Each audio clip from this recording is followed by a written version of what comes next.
Hi, I'm Marie. I'm one of your Marker Pop colorists. I have a mini tutorial for you today, and I hope you enjoy it. Today, I'm going to create a distressed ink background for you. I always believe that the backgrounds need to reflect the image and help to tell the story that you may have had in mind when you created your image. So today we're going to do a distress using the Tim Holtz Distress ink.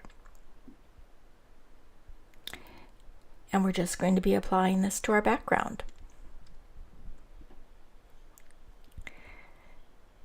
Now I used 4 different distress inks.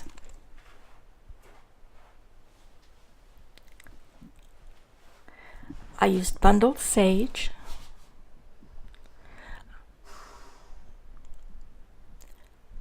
Mowed Lawn,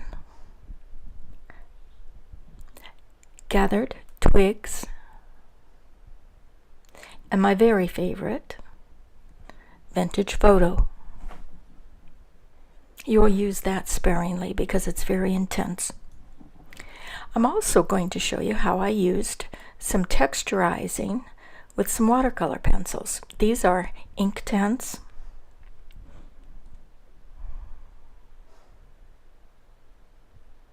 And I have the apple, green, field green, and willow. I'm using sandpaper. And I have a brush that I'm going to use. Not super high quality, but it's a brush. And some seafoam sponges. They come very large, and I just tore them apart. And I use this side with the most texture. And you'll need a little water bath. You can have your water in any kind of a bucket or anything. Paint buckets work well. Now I'm going to apply my water very, very lightly because my paper is thin. I'm, as you recall, using Express It.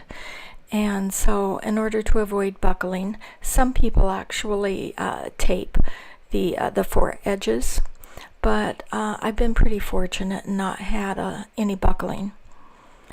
Normally, watercolor paper that works best is 140.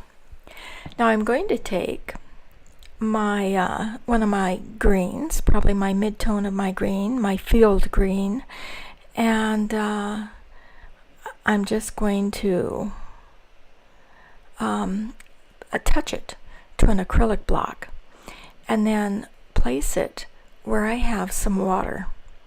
Now, watercolor will just flow with the water that you've applied, and it'll just continue to drift and to kind of produce almost a wash. The secret to a good background is getting in right up next to your focal image, trying to when you apply the water, not going over into your image, because your ink will follow that water and wick right into your image. So try to avoid that.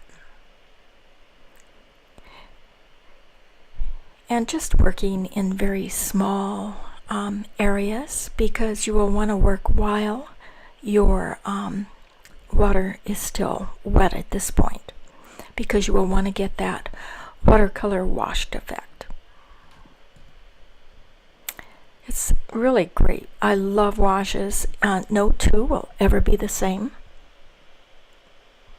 You can't really produce it a second time. And that's what, for me, I love about watercolor.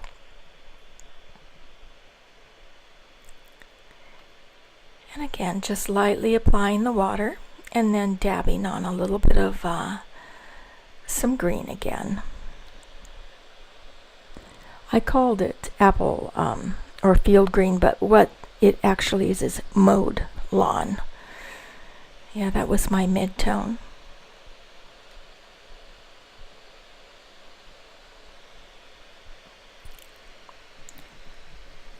Now I'm going to take some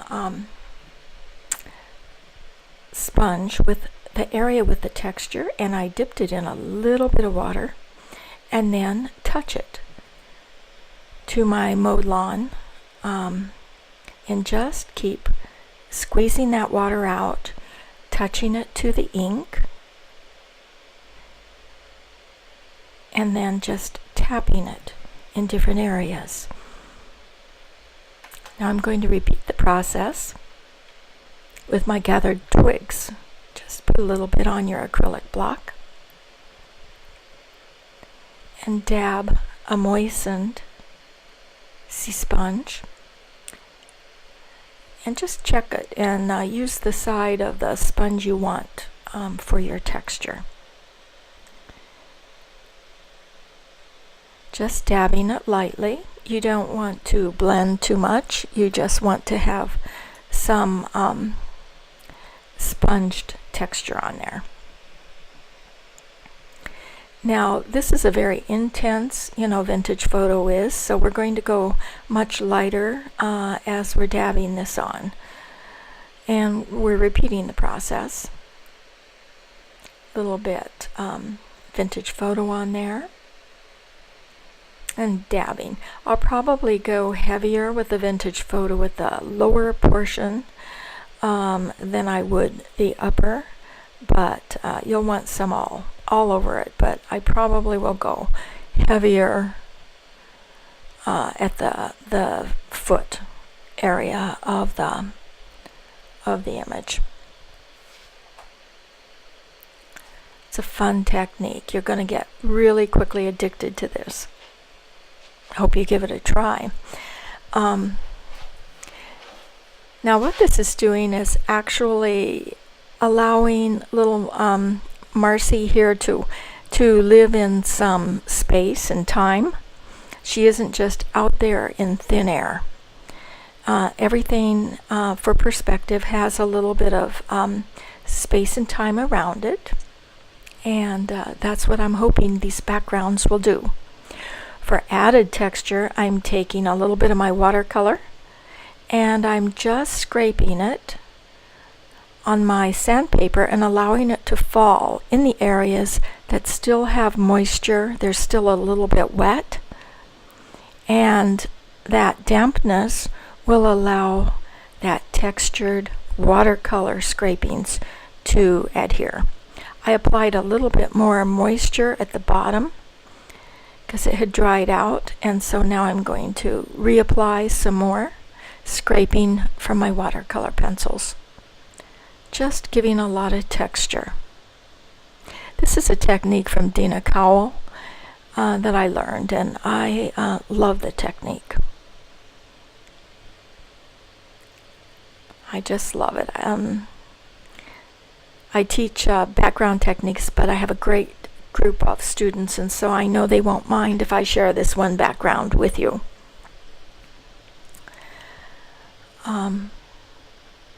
I think it's given texture. It looks like she's in a field. It looks like there's greens and things around a scarecrow.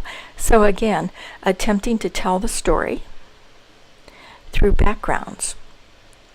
And you continue to rework your image until you get the effect just the way you want it. It's your image, your background. Work it to where you're comfortable with it. And just let that dry. And when you frame it, I think it'll give it a really great effect. I hope you try this. I hope you have fun with it. And if you see it on YouTube, I hope you like, you share, and you subscribe. Thank you for watching.